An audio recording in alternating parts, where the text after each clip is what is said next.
बारामतीमधून पोटनिवडणुकीतून काँग्रेस उमेदवारी अर्ज मागे घेणार काँग्रेसचे नेते रमेश चन्नीथला यांची TV9 मराठीला माहिती। प्रफुल्ल पटेल यांची काँग्रेस नेते जयराम रमेश यांच्यासोबत चर्चा, उमेदवारी अर्ज मागे घेण्याची विनंती केली। प्रफुल्ल पटेल यांची माहिती। पोटनिवडणूक बिनविरोध करणं ही महाराष्ट्राची परंपरा, हर्षवर्धन सपकाळ यांच्यासोबत फोनवरून चर्चा। सपकाळ हे सकारात्मक होते, पण निर्णय काय झाला मला माहित नाही, मुख्यमंत्री फडणवीसांचं भाष्य।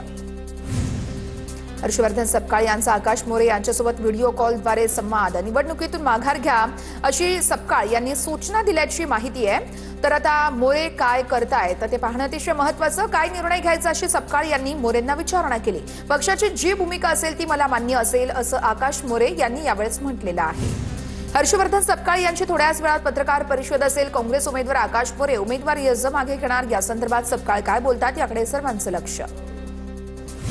राहुरीमध्ये पोटनिवडणूक झाली पाहिजे असं स्थानिक जनतेचं मत आहे, त्यामुळे गोविंद मोकाटे यांच्याकडून निवडणुकीसाठी तयारी।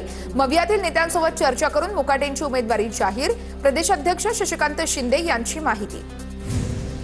पार्थ पवार यांनी घेतली राज्यसभा खासदारकीची शपथ। नवी दिल्लीमध्ये उपराष्ट्रपती आणि राज्यसभेचे सभापती CB राधाकृष्णन यांनी यावेळी शपथ दिलेली आहे।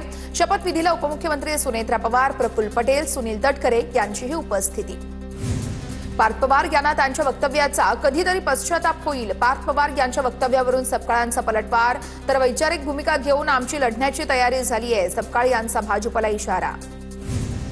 दोन्ही राष्ट्रवादींच्या विलीनीकरणाच्या मुद्द्याला पूर्णविराम, पक्षाच्या संघटनात्मक बैठकीमध्ये शशिकांत शिंदेंच्या पदाधिकाऱ्यांना सूचना।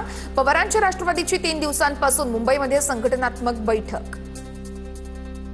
विलीनीकरणाचा सर्वाधिकार पवार कुटुंबावर सोडलाय। राष्ट्रवादीच्या विलीनीकरणाच्या प्रश्नावरून अनिल पाटील यांची प्रतिक्रिया समोर, पवार कुटुंबाला वाटलं तर विलीनीकरण होईल, अनिल पाटील यांचं वक्तव्य।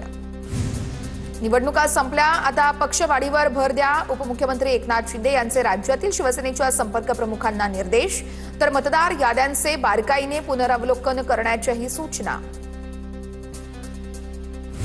उपमुख्यमंत्री एकनाथ शिंदे 3 दिवसांच्या सातारा दौऱ्यावरती, दुपारनंतर शिंदे दरेगावी दाखल होणार। शिंदे पुढील 3 दिवस गावातच मुक्कामी राहण्याची शक्यता।